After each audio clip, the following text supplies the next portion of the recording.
Karimnagar municipal corporation కార్మికులు సమ్మె అనుభవించారు. పనులన్నింటినీ పక్కన పెట్టి నిరవధిక సమ్మెలోకి వెళ్లారు. ఈసారి తమ వేతనాల్లో బకాయి పడ్డ బోనస్లో ఇతరత్ర కాకుండా మున్సిపల్ వాహనాలకు మరమ్మతులు చేయించాలంటూ సమ్మెను చేపట్టారు.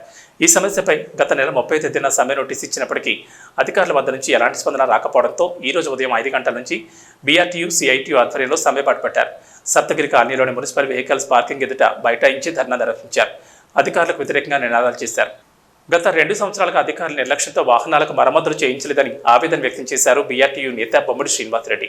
ఎక్కడికక్కడ రాలిపోతున్న వెహికల్ పార్ట్లతో ఇబ్బందులు పడుతున్నామన్నారు. మరోవైపు టైర్లు అరిగిపోయి అనేక సమస్యలు ఎదురవుతున్నాయని విన్నవించుకున్నా పాపాన పోలేదని, చివరకు గత 2 సంవత్సరాలుగా ఆయిల్ కూడా చేయించుకోవడంతో వాహనాల పరిస్థితి దారుణంగా మారిందని ఆవేదన వ్యక్తం చేశారు. పార్ట్లు కింద పడిపోకుండా తాళ్లు కట్టుకుని విధులు నిర్వహించాల్సి వస్తుందన్నారు. ఇప్పటికైనా అధికారులు స్పందించి వాహనాలకు మరమ్మతులు చేయించడంతో పాటు స్క్రాప్ వాహనాల స్థానంలో కొత్త వాహనాలు కొనుగోలు చేయాలని డిమాండ్ చేశారు.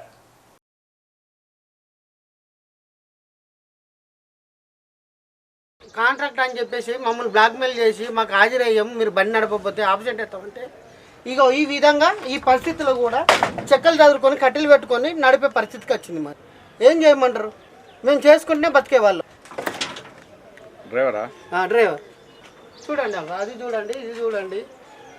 దీంట్లో ఏమన్నా చెత్త అనేది మీదికి రావాలంటే వచ్చేదాకా మాకు అగులు బొగులు. రోడ్డు పొంటి పోతే బండికి బ్రేక్ వస్తుందా రాదా అనే సమస్య కూడా మేము అరిచేతుల పానాలు పెట్టుకొని నడపవలసి వస్తుంది.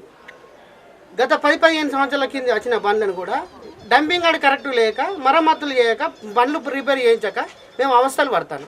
మేము ఏమైనా జరిగితే నువ్వు కాంట్రాక్టు, నువ్వు అవుట్ సోర్సింగ్, నీ వల్ల ఇదైంది అదైందని మా మీద నెత్తి మమ్మల్ని బలి చేసి మమ్మల్ని పోలీస్ స్టేషన్లలో మమ్మల్ని చేసే పరిస్థితి.